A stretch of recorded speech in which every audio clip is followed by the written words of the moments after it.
What happened to the Democrats? Today, we're going to be talking about how you can spot a Democrat from a mile away. Two, we're going to also discover how they're using their agenda through legacy media to fuel the propaganda and gaslighting. I'm going to show you just how they guide our mindsets. But first, how to spot a Democrat. This is Mr. Montgomery. I met him a few weeks ago in New York. Oh, how are you? You live here? Yes. Well, maybe you know what a zombie is. When a person dies and is buried, it seems there's certain voodoo priests who have the power to bring him back to life. How horrible. It's worse than horrible because a zombie has no will of his own. You see them sometimes walking around blindly with dead eyes, following orders, not knowing what they do, not caring. You mean like Democrats?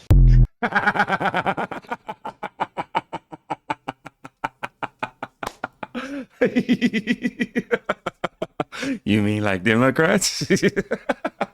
I thought this is a great way to start this video because obviously we be talking about a lot of heavy subjects here. Primarily the last couple of weeks have been centered around race because, of course, the left wants to continue to push this white supremacist sort of narrative centered around Trump and his administration, and also continue to try to guide us on how we're supposed to think.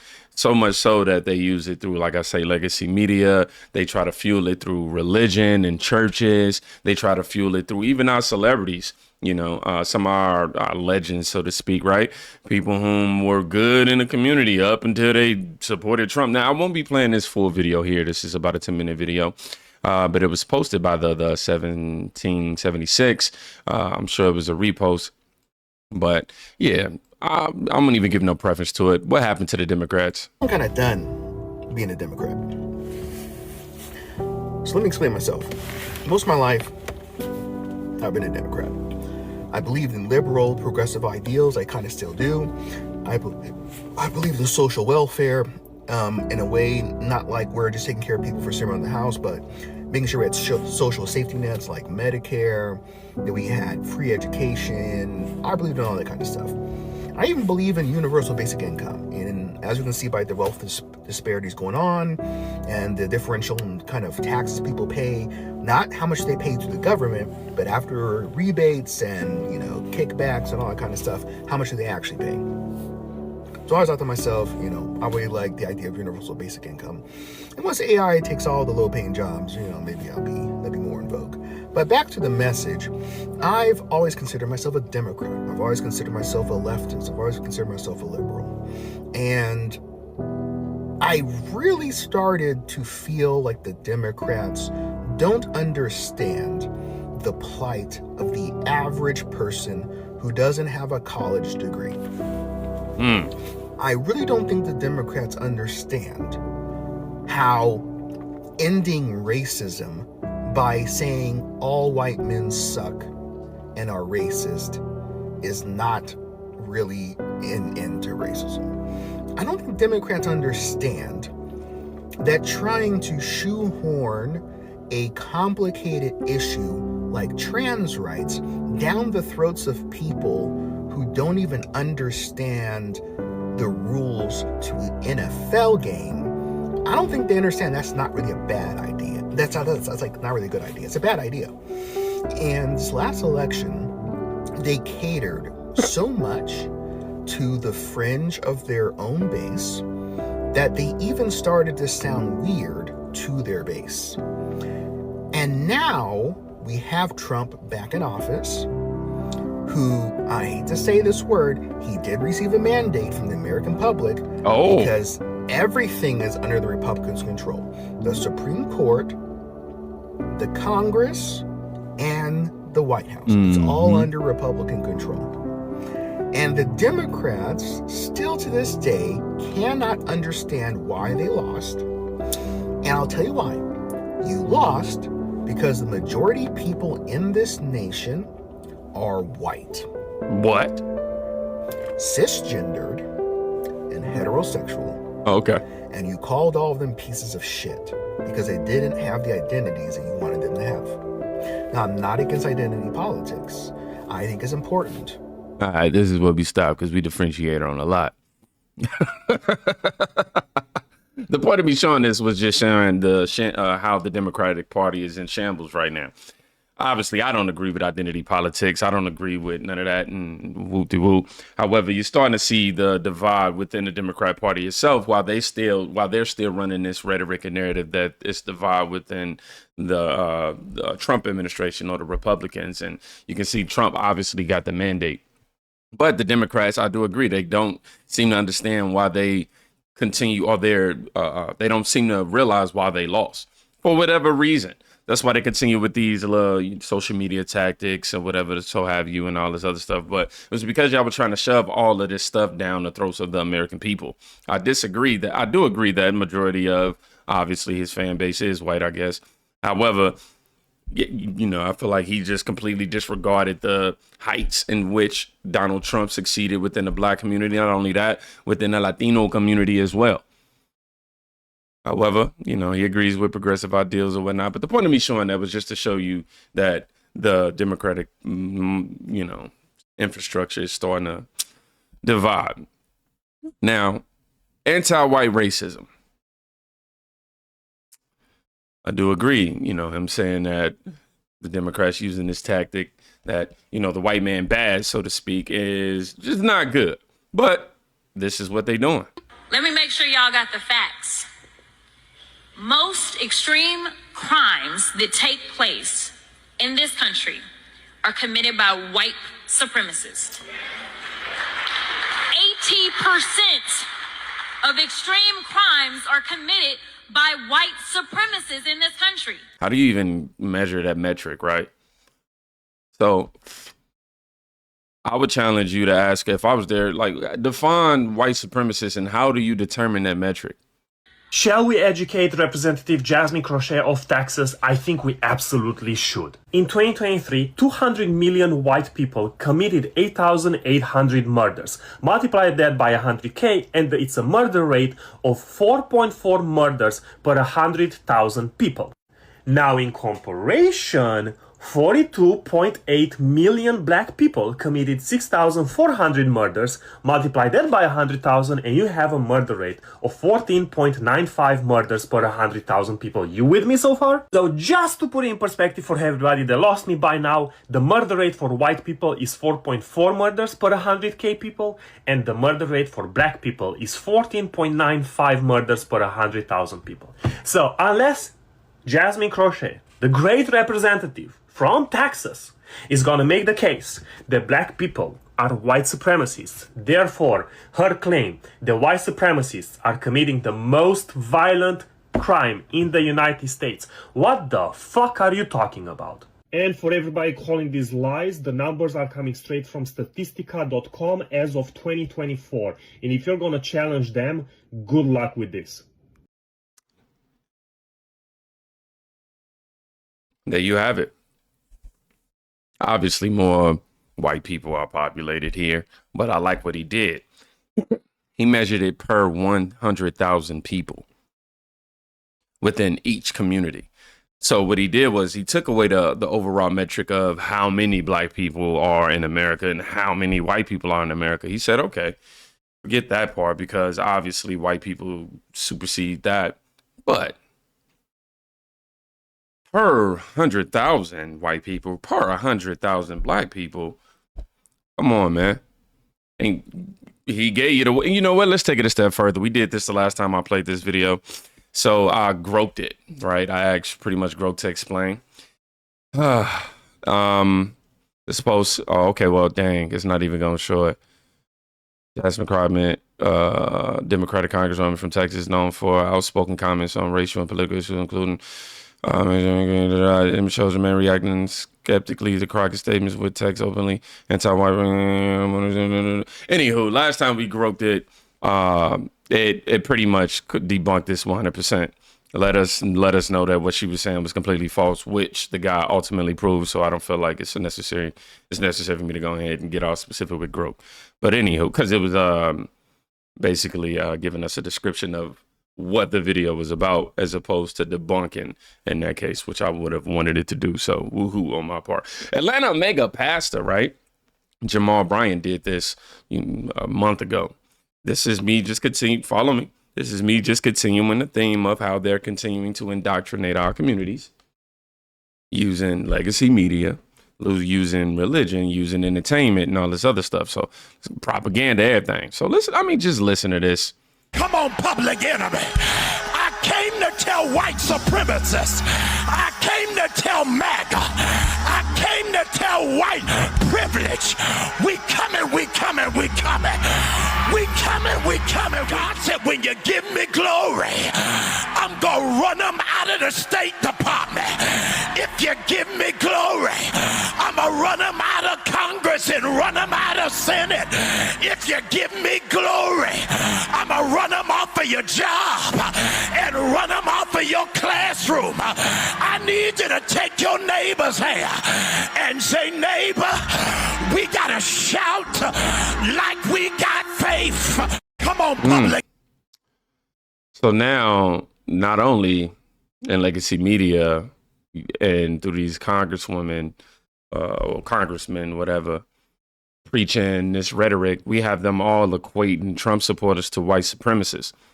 Don't worry, I'm gonna show y'all new clips. I know the last few clips are clips that we've used in previous videos, and y'all know I'm not a big clip farming fan. That's why I try to make them short, sweet, and also add a little twist.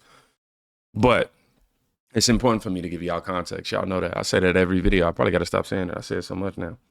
You have them in this church now, in a religious aspect, you know, now with the excuse of using God in the mix, with the excuse of using legacy media in the mix, with all the lies, with all these crazy, weird statistics that they're trying to put out. And they continue to, and this is how they continue to brainwash and push the rhetoric, because they bank on the people who are not willing to do the research or not willing to, or don't have the time, so to speak, to even involve themselves in what's going on around them outside of what they need to provide on their dinner table.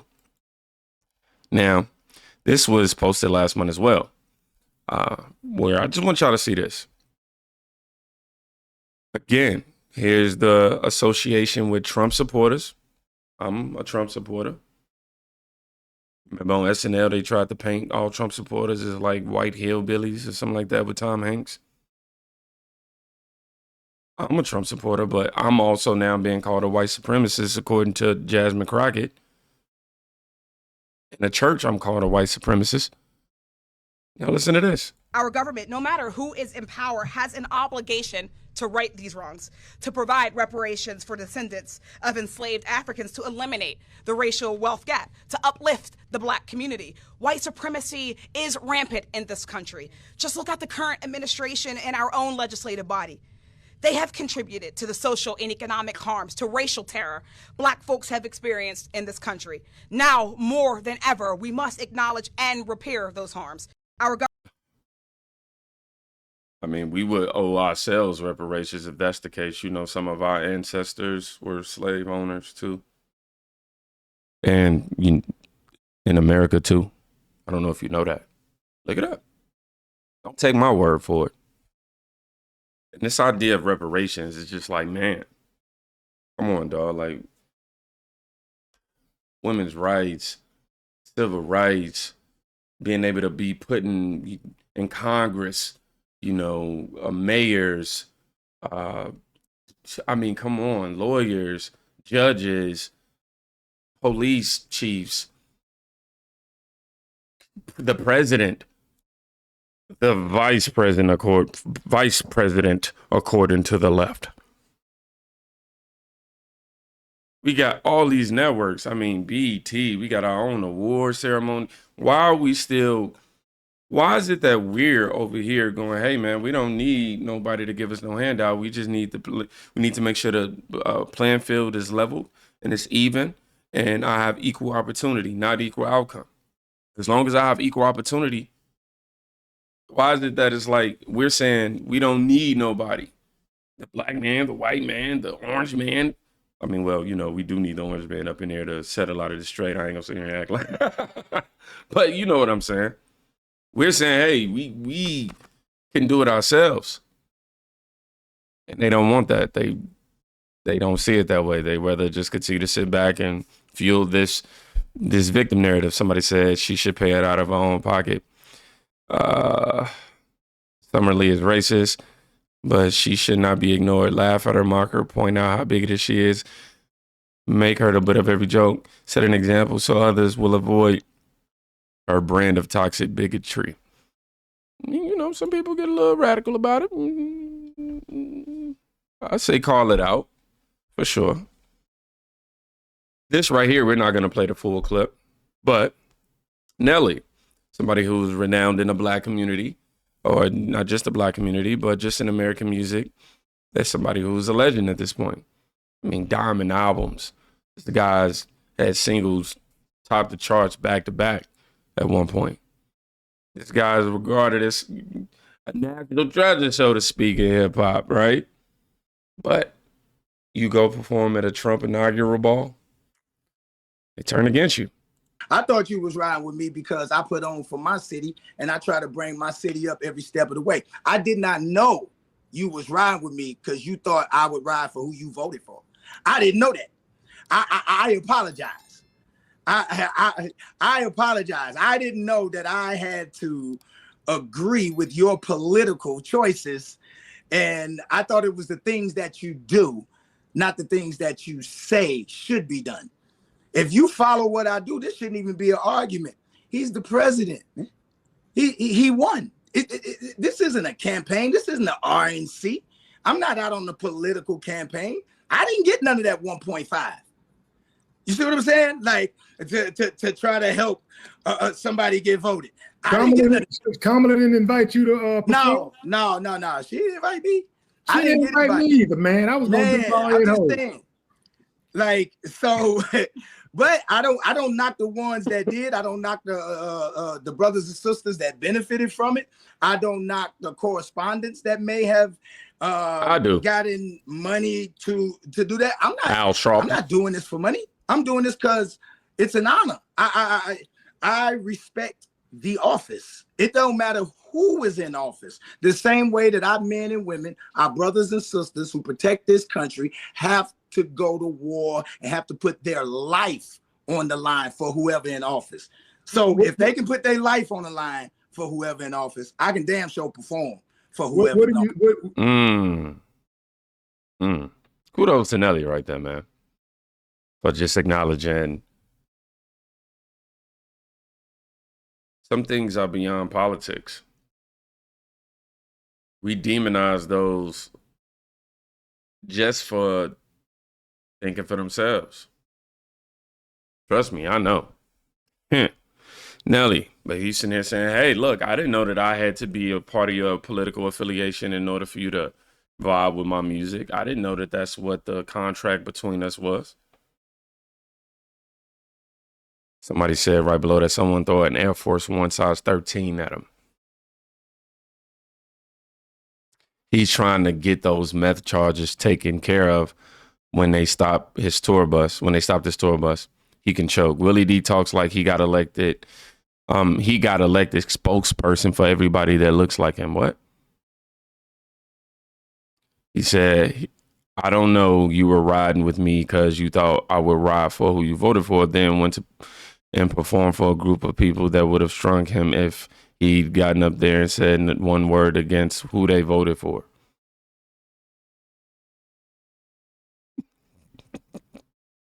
You see this? Our fake teeth is too white to be lying like this, though. Who cares why he's doing it?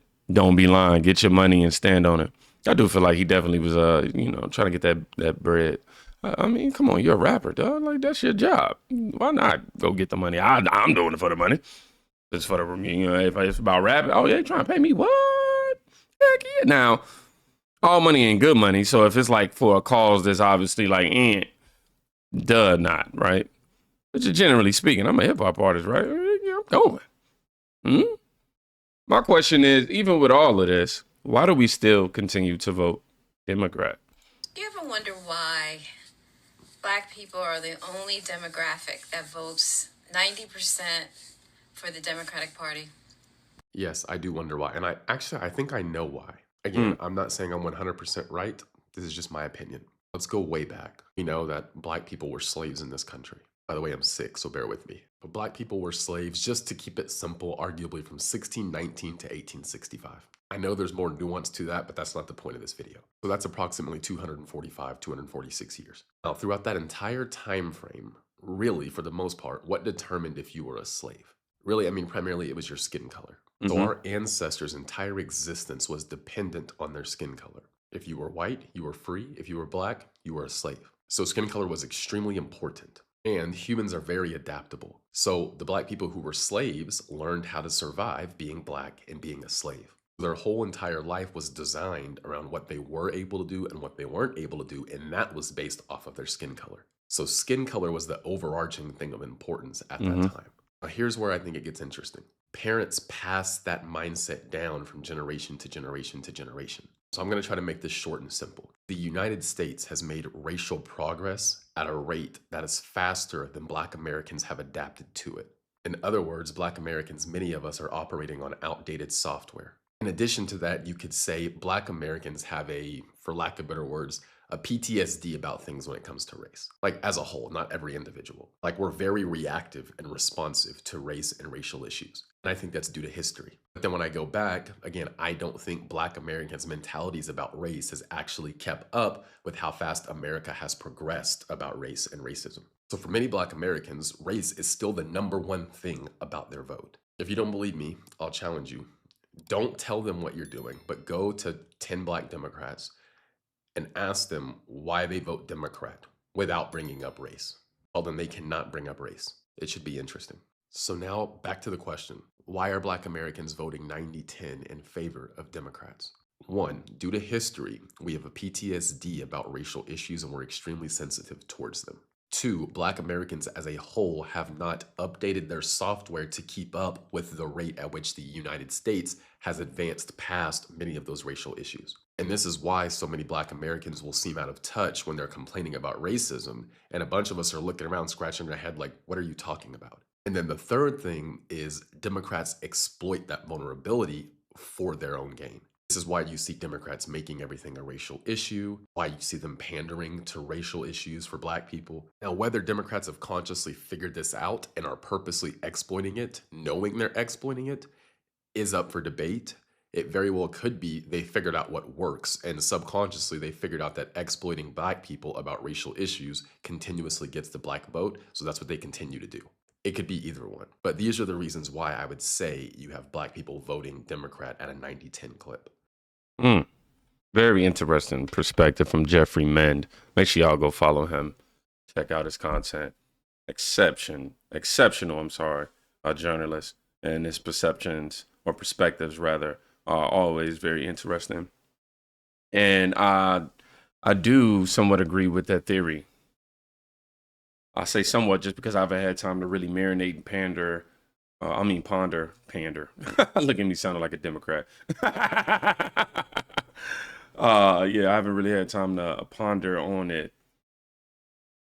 But just thinking about, not trying to throw my family under the bus, but just generally speaking, to my knowledge, it is assumed, something that I've noticed is that we usually operate a lot based on what our parents teach us. And if our parents are only learning to survive, what are they going to do? Teach us how to survive. Eventually, the world changes, and of course, we adapt. And, the older generation sometimes get brought up to speed, but I agree. We might be still, that outdated software might be still getting programmed into the Black community. But I would like to argue, just even outside of the Black community, just anybody who vote Democrat, that is just what's getting programmed into us all day, every single day. It's how to be victims. Hope y'all enjoyed today's show. I most certainly enjoyed bringing y'all these clips. I appreciate all the love. I know that we had some new members today. I posted on Patreon yesterday. And it was pretty cool, man. I'm just getting excited about what's to come. Thank you to everybody who's been sending donations. Been greatly appreciated. Y'all know that bringing the truth brings great risk. So thank y'all so much for that. Outside of that, Go check on somebody today. You could be saving their life. Y'all in a minute. Watch the next video.